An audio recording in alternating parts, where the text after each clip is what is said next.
Hello, Judy here from Thistledew Creations, and today I am packaging up some happy mail for a self-proclaimed newbie at junk journaling, Mickey Rocha, and she has asked for a few supplies to get her started. So I went through my craft room and pulled a few things out, some scrapbook paper, a couple of signatures that I had already made up.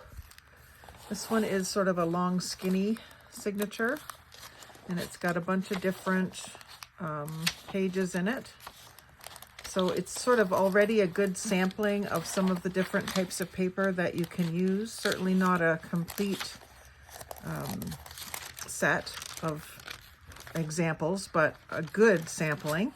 So tall, skinny, and then a more normal sized 8.5 by 11 cut in half for most of the pages. Some of them are a little bigger. Some music, some lined paper, some map, sort of what I consider the basics for junk journaling papers. And then there's lots of others.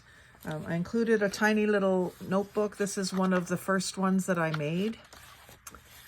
Nothing's inked or anything. It was just one of the first ones. So I was just figuring out my style. So I'll pass that along to you. And an envelope that I made out of music paper, and I've stuffed it with a few smaller bits that you can play with. And then I've got one of my belly bands or page edgers that I made for a challenge and swap. I did a video on that. And then one of my book page folded envelopes, or not envelopes, pockets. So it's a 3-pocket thing. And I stuffed a little bookmark in each pocket for you. A couple of cards with washi tape on them. Some vintage stuff and some map. And then a bunch of old vintage portraits. Most of them are out of kits, printed. There's a little boy with a dog and a cat. There's some more washi tape. So I kind of just grabbed a bunch of stuff and threw it in. I'm going to put these in the envelope so they don't get too scattered. My goal is to stuff this right into the big envelope at the end of this video. And then a couple of my scraps of torn vintage sheets, the blue roses and the purple roses. So I just thought you could maybe incorporate those. And a bee napkin. And some Latin, Greek, and French book pages. Some wallpaper. Some blue floral wallpaper. I think I got that in a swap. And then these few pages are from a book of Edith Holden papers that I got.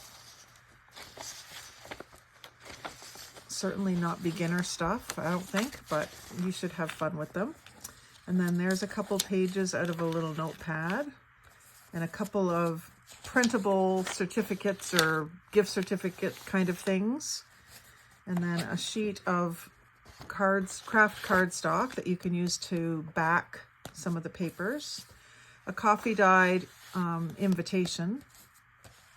An avocado dyed piece of paper. And then a coffee dyed and stenciled piece of paper that I did. And then a coffee dyed ledger. Coffee dyed with stencil.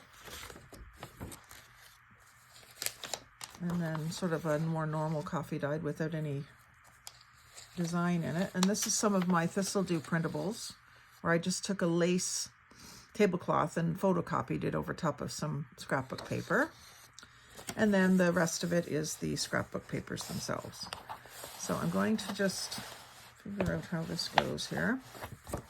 Stuff that in that corner, and I'll stuff this in this corner. And it should all fit into this big envelope. Should give you a good start and a good idea of some of the things you can use that you might not have even thought about. So I hope you get it and enjoy it. I'm going to go ahead and put some glue here. I'm finding that maybe it's just a little cold in here today. I do have a cold nose and cold fingers. My glue just doesn't seem to want to stick on these envelopes. So I'm using some extra help. I've got my return address on the back here that's more legible than the one on the front. And so I've got Mickey's address. And I've started to decorate the envelope. I'm not sure if it's done yet. Probably is. I've got a lot of happy mail to do today, so I think that's all I'm going to do on it. But I hope you get it and it really inspires you and you can create some awesome things with it. So if you like this kind of video, like, comment, share, subscribe. Most of all, have a great day. Happy crafting.